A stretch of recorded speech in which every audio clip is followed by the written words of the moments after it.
Hi guys, welcome to my YouTube channel.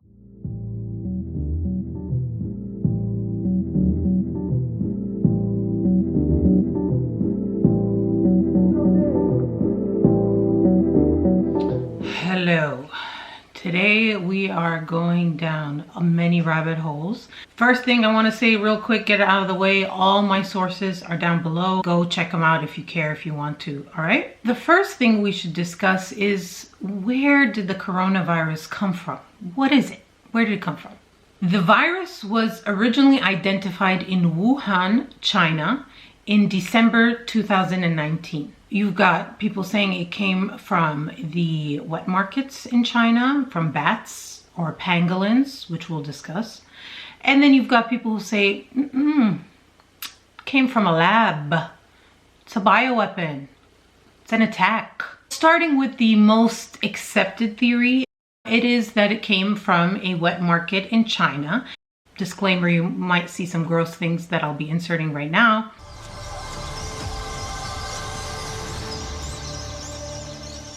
How was this virus born? What was the mechanism that gave birth to it?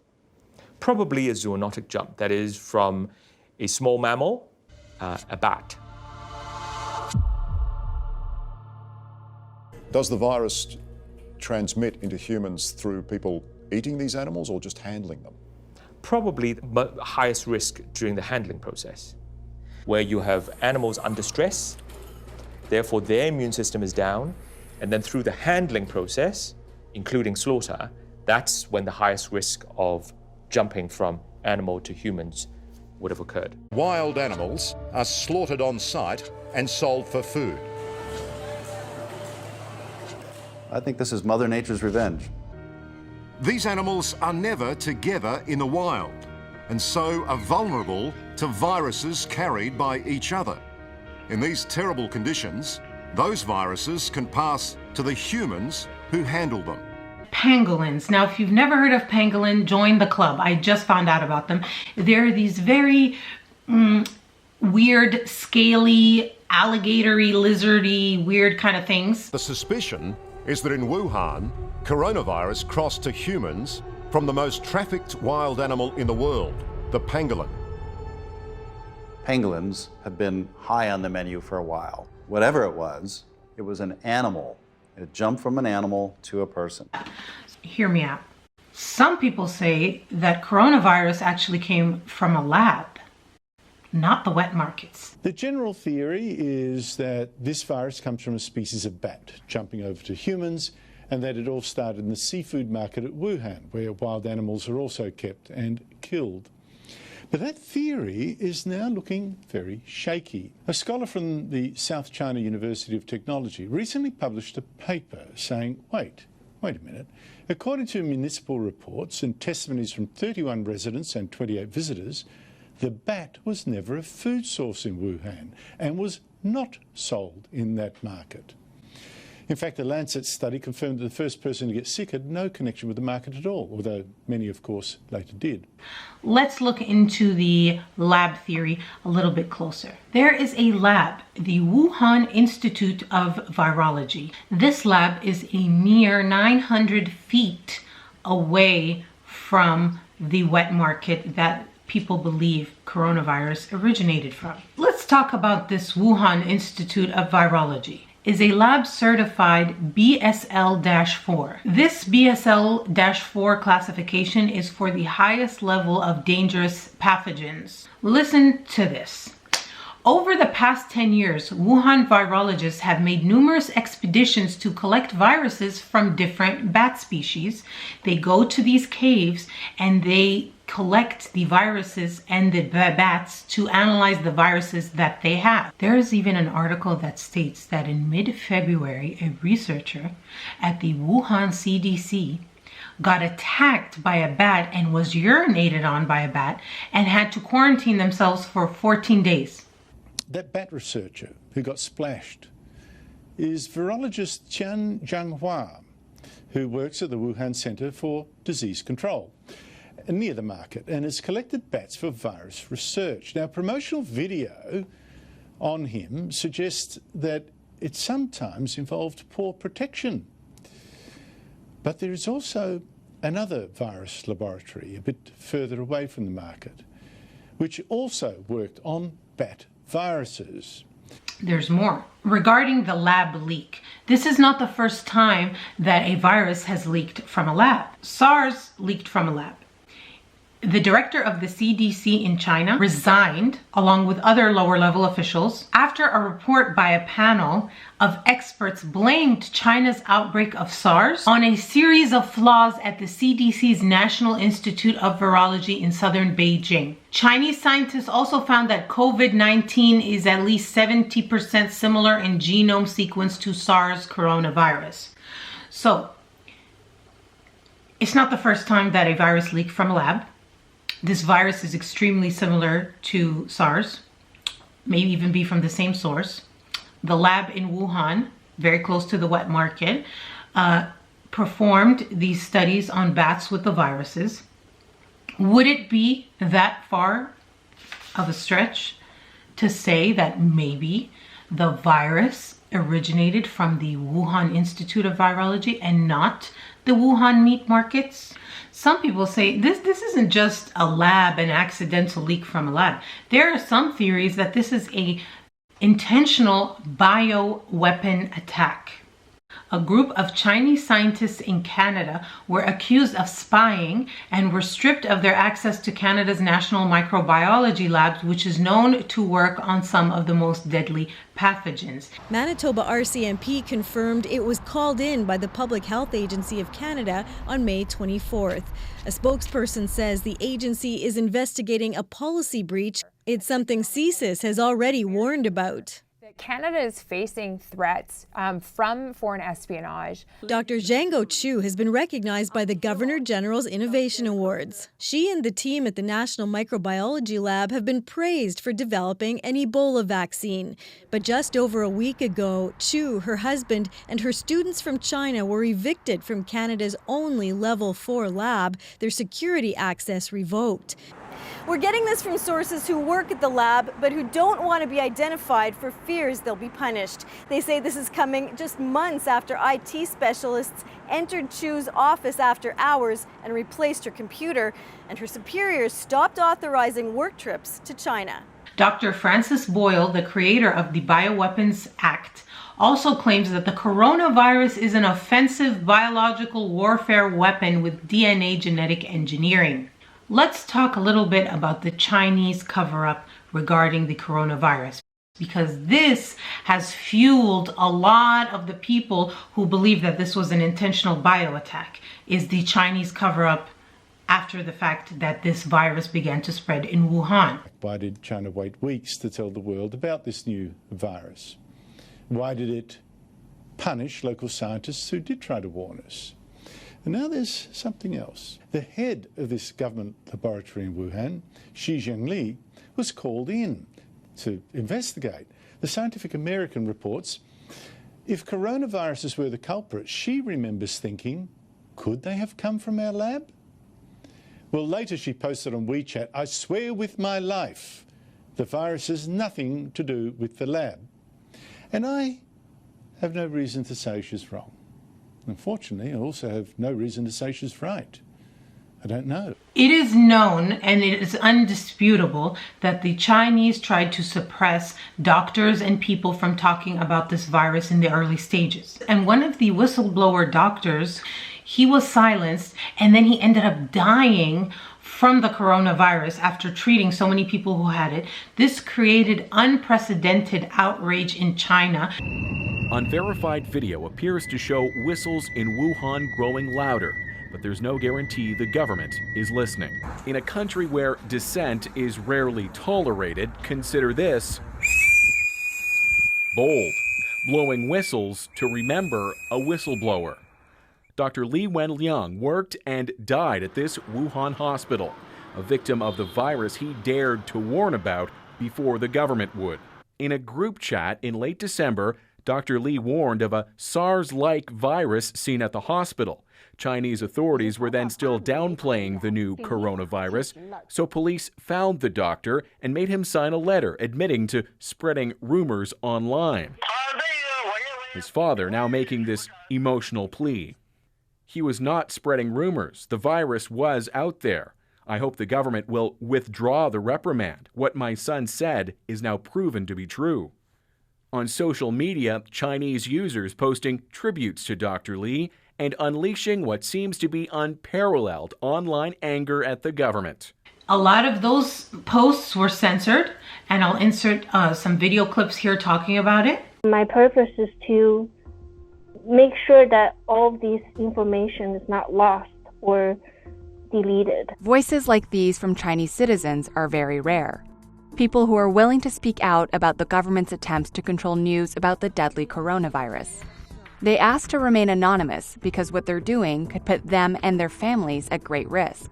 But these people are part of a new wave of Chinese citizens fighting to get the message out in a country that aggressively censors information. Accounts or messages like these calling for free speech are quickly scrubbed from the internet. Or videos like this, showing people frustrated about life under lockdown.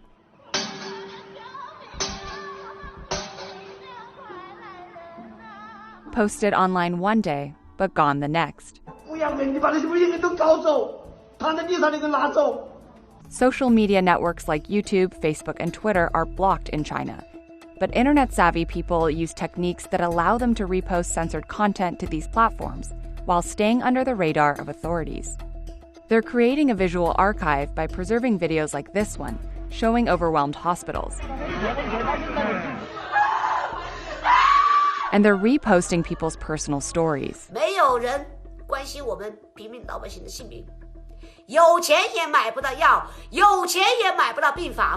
Okay. Now, in response to this China intentional bioattack theory, came another theory. This theory said that, it's not China who did it. It's the US military who did it. Let's look into that theory. It all started when China's foreign minister, Zhao Lijian, I know I said it wrong, tweeted. The tweet basically is saying that it might be the US Army that brought the coronavirus to China. Now, as we know, China can very easily squash stories or theories or things that are being said that it doesn't want. But this theory was mysteriously allowed to circulate and move and go. So the conspiracy says that there were 300 athletes from the US military who in October attended the 7th Military World Games in Wuhan. The theory states that these members of the military were infected. They came to Wuhan, they infected the people in Wuhan, they dipped out, and then they were like, oh, you guys are gross, you have a virus. When I was thinking about this, I was thinking, who stands to benefit from this? You look at all these governments, the economies are crashing worldwide, and it's hard for me to believe that it was intentional. I guess time will tell when you look at the long run at, who did anyone actually really benefit from this? Was this just an accident and they covered it up because they didn't want to look bad? Or was this planned and they covered it up because they were guilty? This theory freaks me out to no end. Was the coronavirus predicted in a book? I don't know if you've heard of this, but let me insert it right now. This is a book called The Eyes of Darkness by Dean Koontz. The plot is based around a mother whose son goes missing. It ends up that the boy is actually held in China, more specifically in Wuhan, where there is a deadly virus outbreak in Wuhan. In the book, it is a man-made virus. The virus has an effect on the respiratory system. This book was written in 1981, for context. Coincidence? I think not. To me, it's weird. It's weird. It's a little too close for comfort. You know what I mean? It's weird. Tell me what you guys think below. Do you think it's like ridiculous that we're even making this comparison? This next theory we're going to talk about comes from good old Facebook. A weird post that was saying that the coronavirus tests have chips in them and that they're going to chip you with this test, and it is the mark of the beast, 666, book of Revelations. So I was like, what? A chip in the test? Come on, like seriously? Now what I found, it took my breath away.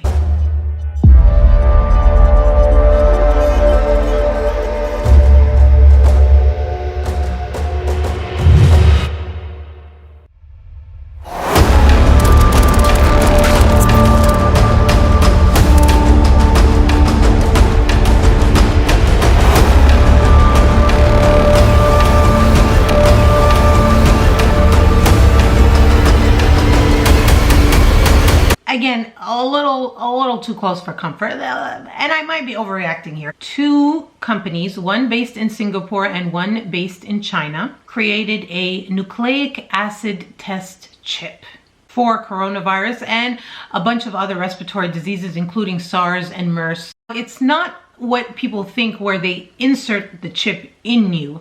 It is more that they extract the sample using your secretions. So whether it's, the nasal swab or saliva or what have you, they take that and they're able to put it in a chip.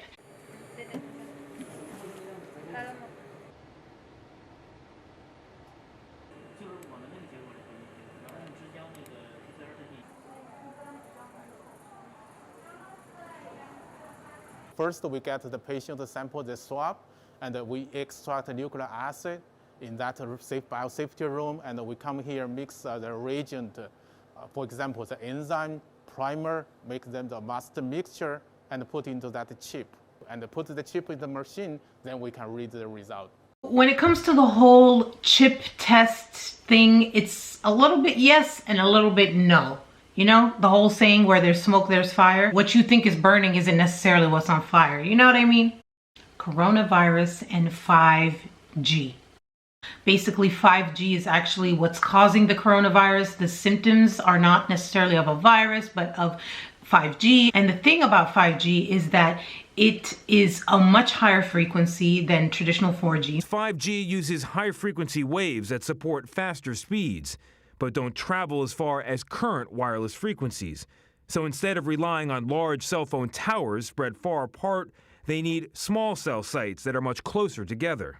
They're concerned with radiation, as well as the fact that they're going to have to build way more. I mean, the numbers are astounding. Wireless companies in the U.S. say they'll have to install about 300,000 new antennas for the rollout of 5G. That is roughly equal to the total number of cell phone towers built over the past 3 decades.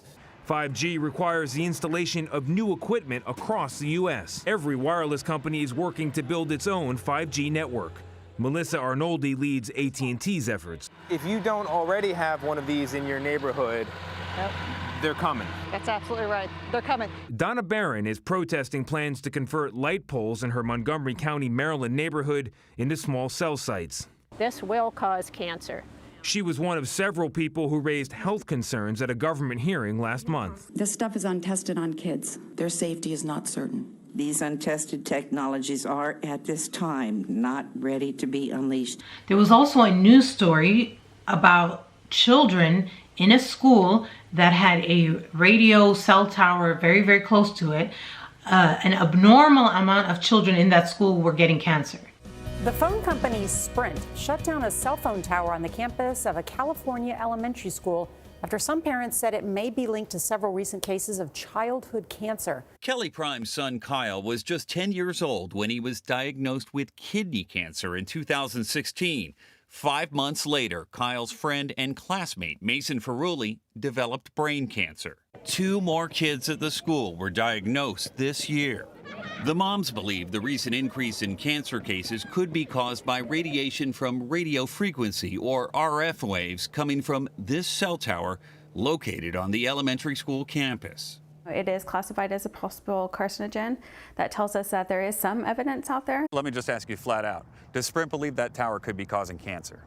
Absolutely not. It is not a safety concern to the community, but we do hear the community's concerns, so we're quickly working to relocate the tower. CBS News medical contributor, oncologist David Agus, says the number of cases warrants further investigation. The American Cancer Society says there is very little evidence to support the idea that being near a cell tower might increase the risk of cancer, but it also says very few human studies have focused specifically on that risk. The 5G theories really started gaining traction when people started noticing that around the same time as the coronavirus was spreading and people were being put on lockdown, all of these 5G towers were being built. Singer Carrie Hilson tweeted out, "People have been trying to warn us about 5G for years. Petitions, organizations, studies. What we're going through is the effects of radiation.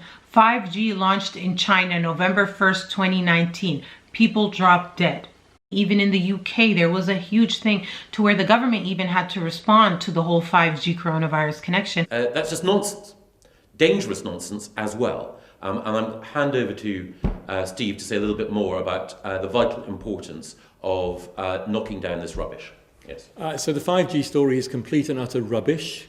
It's nonsense. It's the worst kind of fake news. I think for 5G, we need a little bit more protection from the Sorry. Hear me out.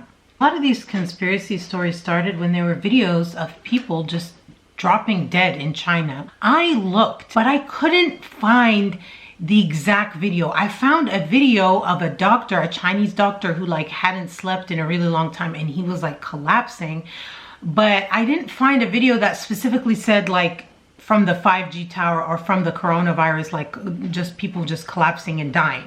If anybody finds the video, please link it down below, share it with everybody so we can all see the video, because I was not able to find it and I'm really sorry about that. You know, we can get into a conspiracy about why I couldn't find the videos, but anyway, this also, it's actually it's like a birthday.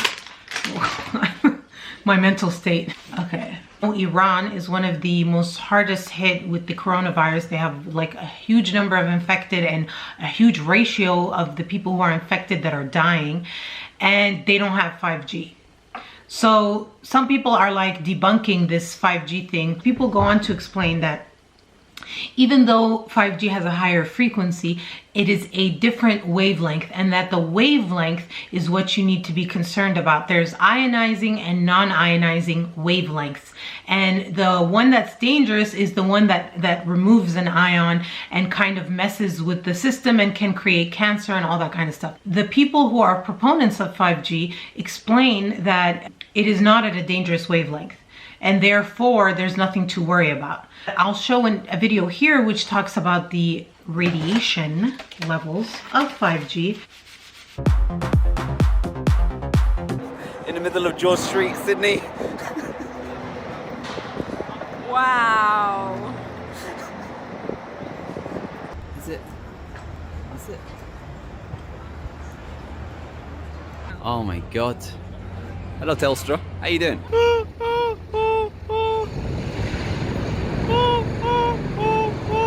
Yeah, this road is rancid. Look at that red. I wonder what's causing this.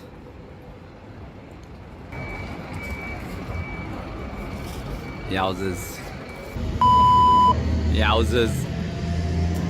That is a constant red. Oh my God. We are on the road adjacent to George Street, and as you can see, it's a very nice signal.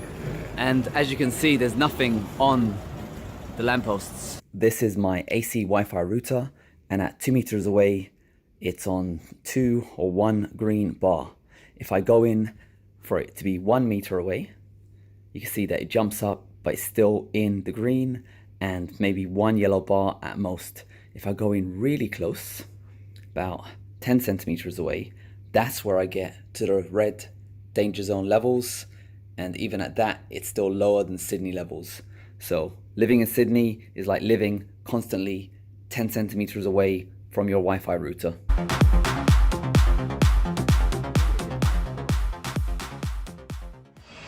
The next theory we're going to talk about is coronavirus and martial law. Martial law is the replacement of civil rule with temporary military authority in a time of crisis. While its imposition is rare, the United States does have several noteworthy instances where martial law came into play. Hawaii was placed under martial law for almost the entirety of World War II. The U.S. Army controlled everything from curbside trash removal all the way to criminal justice. Between 1857 and 1945, martial law was declared 70 times in the United States. This was sometimes in response to violent civil unrest, but more often to break strikes on behalf of business interests. These declarations lasted anywhere from days to years. The last time martial law was declared in the United States was in 1966, when the governor of California imposed it in the Hunter Point neighborhood of San Francisco. It was done to suppress the unrest that was occurring because a white police officer shot a black teenager. This whole martial law thing started really gaining steam when people started noticing that the National Guard was being deployed into some of the most hardest hit states like California and New York. So to be clear, the National Guard, it doesn't mean martial law. They come in and they help. Some of the things the National Guard is currently doing in the United States is they are disinfecting public places, they're delivering food, they're helping administer drive-through tests for COVID-19. So in addition to the National Guard being deployed, what really set the rumor mill going regarding martial law is a text message that started circulating among a lot of people in the United States. Please be advised, within 48 to 72 hours, the president will evoke what is called the Stafford Act. Stock up on whatever you guys need to make sure you have a 2-week supply of everything. Please forward to your network. It spread so much that the National Security Council actually had to address it. They tweeted, text message rumors of a national quarantine are fake. There is no national lockdown. CDC has and will continue to post the latest guidance on COVID-19. The acting Homeland Security Secretary Chad Wolf stated that Russia and groups from other countries spread false information to sow discord on any controversial issue. He added that rumors of a national quarantine were part of a disinformation campaign. And the general consensus on this one is that there is no martial law and there's not going to be martial law. On to the next theory. Is coronavirus just the flu? The short answer to this is yes and no. COVID-19 does have flu-like symptoms where they get sick for, a week or so and then they recover and they're fine. What makes COVID-19 unlike the flu is 2 major factors. The death rate is higher than the regular flu. The second is that it is transmitted much easier than the traditional flu. There isn't a vaccine for coronavirus yet, like there is for the flu. Speaking of vaccinations, let's get into another theory. Is the coronavirus all a ruse to implement forced vaccinations? People who are pro-vaccine say that vaccines only work if everybody who can get them gets them. It's something called herd immunity. And when you have herd immunity where most of the people get the vaccine, people who can't get the vaccine, like people who are immunocompromised or people who are too old or too young, pregnant women, so on and so forth, the proponents of vaccines say that when people start opting out of taking vaccines, the herd immunity is weakened, which then leaves the susceptible people vulnerable to contracting these diseases that they would not contract if we had herd immunity. The anti-vaccine community believes that vaccines are a tool of big government, big pharma, and that they've got tons of toxins in them, they cause autism and all these other things, and that you need to avoid them at all costs. They're worried that once a coronavirus vaccine does exist, that they're going to start making it to where your kids cannot enroll in school unless they have the COVID-19 vaccine. If you want to travel or work in an airplane or do something like that, you might need the coronavirus vaccine. Now, this is the kind of conspiracy that we're going to be addressing. There are already a lot of states in the United States that have mandatory vaccines. What mandatory vaccine means is not necessarily that everybody has to get it or you're going to jail, but they make it very difficult for you to function without having this vaccine. Meaning, you want to enroll your kids in school, you got to have the vaccine. You want to take part in certain public things or travel or have certain jobs, you got to have the vaccine. That's what mandatory vaccine means. The strictest kind of forced vaccination is compulsory vaccine, which is like they're going to grab you and catch you and shoot you with the vaccine against your will because it's compulsory. The United States has never ever had a compulsory vaccine policy. As of right now, there are no forced vaccination. Nobody's talking about making it mandatory in schools or anything like that. All right. So the last thing I want to talk about is hydroxychloroquine and chloroquine and azithromycin. This medication first started to gain traction in the United States when President Trump started mentioning it in his daily briefings. The hydroxychloroquine. The hydroxychloroquine I don't know. It's looking like it's having some good results. So I looked into it, and the information on it is limited and mixed. There's a study out of France that suggests that it could be beneficial to people who have mild symptoms of coronavirus. Then there's another study that says it's not beneficial at all. And those are the only few studies that are really found, because this medication is currently used for people who have rheumatoid arthritis or lupus. There's a shortage of this medication now because everybody's like panicking and trying to buy it. And so the people who actually need it right now can't get it. In short, the answer to is hydroxychloroquine a good medication for coronavirus is we just don't know yet. There need to be more studies done. I think they are fast-tracking clinical trials for this medication to see if it's going to work. And that's basically where it stands right now. We don't know. Okay, so if there are more theories about coronavirus or conspiracy theories in general that you want me to deep dive, to look into, to fact check, let me know. Remember guys, just because you can't see them doesn't mean they're not watching. I'm watching.